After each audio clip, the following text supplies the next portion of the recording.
நான் என்னை பத்தி சொல்ல போறேன்.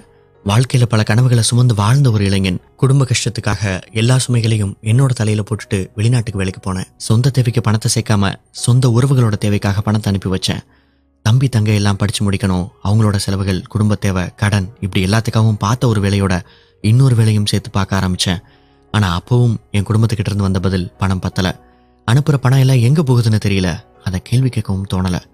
சரி, எப்படியாவது எல்லா தேவையும் தீர்த்து வச்சுட்டு குடும்பத்தோட சொந்த ஊர்ல நிம்மதியான வாழ்க்கையை எதிர்பார்த்து காத்திருந்ததுனால 2 வேலையோட 3வது ஒரு வேலைக்கும் போக ஆரம்பிச்சேன். ஓய்வே கிடையாது. வெறும் 3 மணி நேர தூக்கம் தான். மறுபடியும் குடும்பத்துக்கிட்ட இருந்து வந்த பதில் பணம் பத்தல. தேடுதல் அதிகமாச்சு, வேகம் கூடுச்சு. எல்லாரையும் கவனிக்க நினைச்சேனா என்ன கவனிக்க மறந்துட்டேன். திடீர்னு ஒரு நாள் ரோட்ல நடந்து போகும்போது மயக்கம் போட்டு கீழே விழுந்துட்டேன்.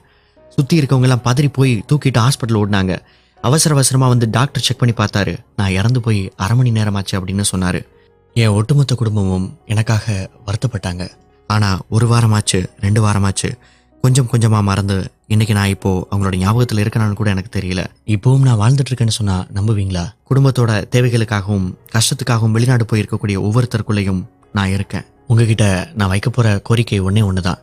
என் குடும்பத்தை நான் இழந்த மாதிரி உங்க குடும்பத்துல இருக்கவங்களை இழந்துடாதீங்க. வெளிநாட்டுல இருந்து அனுப்புற பணத்தை கவனமா செலவு பண்ணுங்க. ஆடம்பர செலவுகளை தவிர்த்துருங்க. சேமித்து வைங்க. விரைவா அவங்களையும் கூப்பிட்டுக்கோங்க. எவ்வளவோ பிரச்சனைகளுக்கு மத்தியில அவங்க சாப்பிட்டாங்களா இல்லையா, என்ன சூழ்நிலையில இருக்காங்கன்னு கூட உங்ககிட்ட சொல்ல மாட்டாங்க.